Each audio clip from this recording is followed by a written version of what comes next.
bike उपर माड़गला बाली बोझे Hyva truck जड़े मृत जड़े गुरुतर बारंग थाना गुड़ीसाई फांडी अंतर्गत रामदासपुर छक निकट में मर्मन्तुद सड़क दुर्घटना घटी मृत महिला परिचय मिल पारना घटनास्थल में चापा उत्तेजना लग रही बांकी कटक मुख्य रास्त यातायात ठप हो पड़ी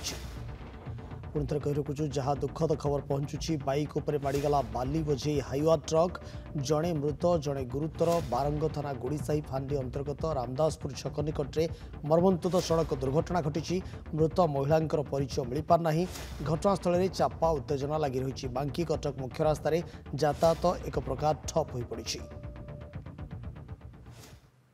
आप देखुं फास्ट विजुअल आम आपको देखु जे ये हूँ बांकी कटक ये जो रास्ता बाइक उपर माड़गला बाली बोझे हाइवा ट्रक फास्ट विजुअल नंदीगोष्ठी में आप देखिपार जड़े मृत जड़े गुरुतर बारंग थाना गुड़ीसाई फांडी अंतर्गत रामदासपुर छक निकट में ये मर्मन्तुद दुर्घटना घटी मृत महिला परिचय मिल पारना घटनास्थल में चापा उत्तेजना लग रही बांकी कटक मुख्य रास्त यातायात एक प्रकार ठप हो पड़ी तापस जेना बांकी प्रतिनिधि आम सहित जोड़ी होती संपर्क में अधिक तथ्य तापस आम जानवा चाहिए बर्तमान परिस्थिति केमती रही मृत महिला परिचय मिल पारा कि देखो विक्रम जमी कहीपर बर्तमान जदि मृत जो रही महिला और सहित जी गुरुतर तांकर जेहेतु बर्तमान सुधा कौन परिचय मिल पारि ना किंतु जेहेतु कटक बड़ मेडिकल को पठाई जहाँ जो घटनास्थल में जेहेतु ये दुर्घटना घटी अति निर्मम भाव जो दुर्घटना घटी मर्मन्तुद दुर्घटना कहवा कहीं जिते बाइक टी गोविंदपुर अभिरू ओडिशा अभिमुखे जाऊला से समय पछपटू आसुवा एक बाली बोझे हाइवा ट्रक टी उपर चढ़ई देता फल जो महिला जनक रही महिला जेहेतु चढ़ी जाता संपूर्ण 90 भाग जेहेतु ऊपर चढ़ी जाता घटनास्थल में मृत्युवरण करते सहित जड़े जो युवक थे से युवक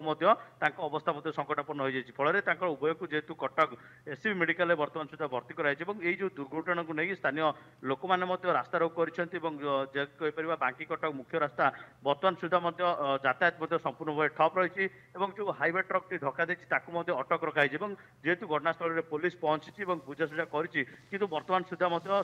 यातायात संपूर्ण भाव में विक्रम जमी कहीपर उत्तेजना लगी रही पुलिस घटनास्थल में पहुंची यातायात एपर्यंत स्वाभाविक हो पारना लोके